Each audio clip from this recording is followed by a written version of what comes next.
So the first part of this project description area asks you to summarize your Art for Social Change project. Now, in this section, you want to provide the who, what, when, and where of your project. And you want to give as much specificity as possible. So be wary of broad generalizations. For example, if you are working on a film and you say, I'm doing a documentary, even within that genre of filmmaking, there are a wide variety of different types of documentary films. So are you going to do one where it's going to be seated interviews with people that you're talking to? Or is it going to be all handheld, kind of day in the life? Where you following someone?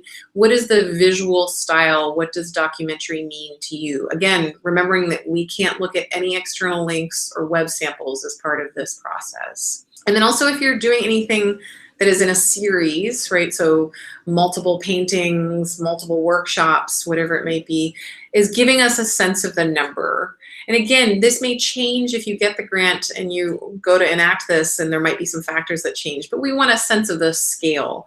Are you talking 5, 15, 50, or 500? Because those are really different proposals. And so wherever you can give specificity in this question, please do, to make it as clear as possible.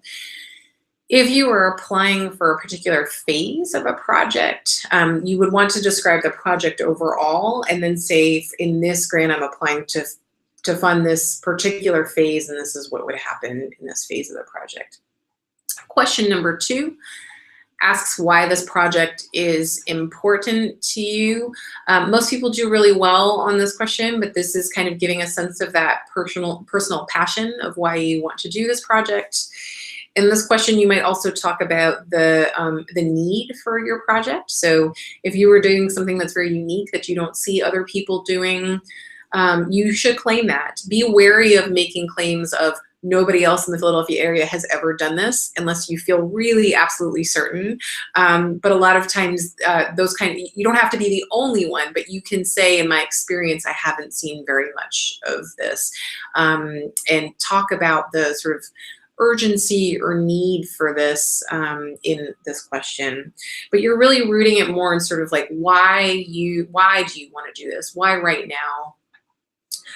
Why is it important to you to get this grant and get the support to make this happen? Question number 3 is kind of a big question, and this is often where people get most stumped on the application.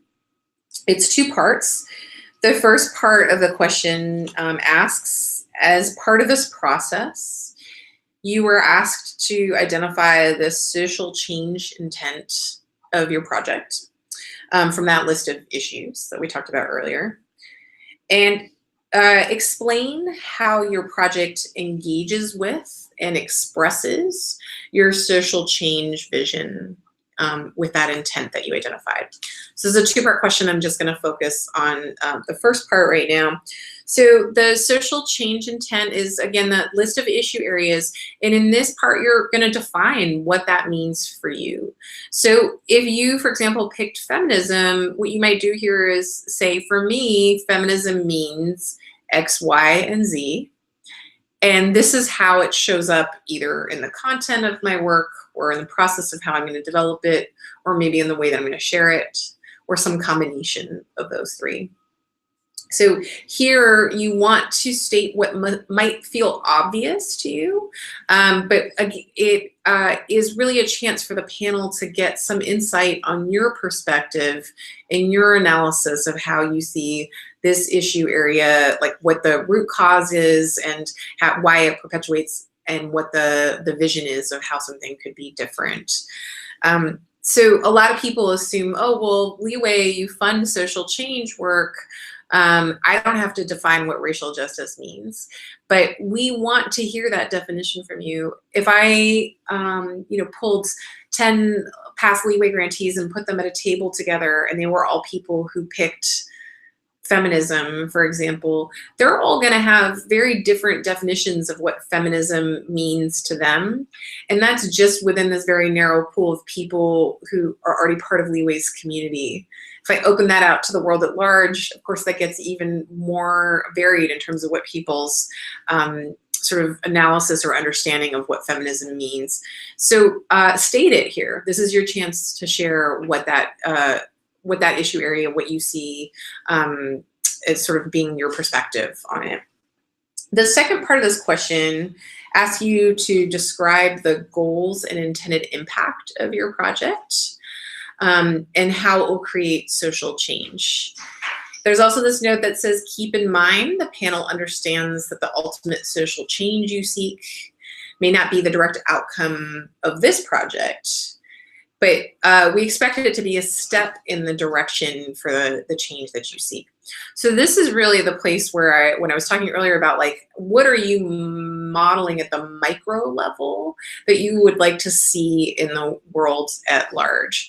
So, if you were creating a performance piece with a bunch of other movement-based artists who have physical disabilities, part of what you might talk about is that you imagine a world where people are fully able to participate in the arts, and then where all types of bodies are valued no matter what their mobility ranges are. And so that in the process of creating this performance together with these other artists, you were providing a sort of vision of what it might look like for people to be able to come together for that kind of collective process.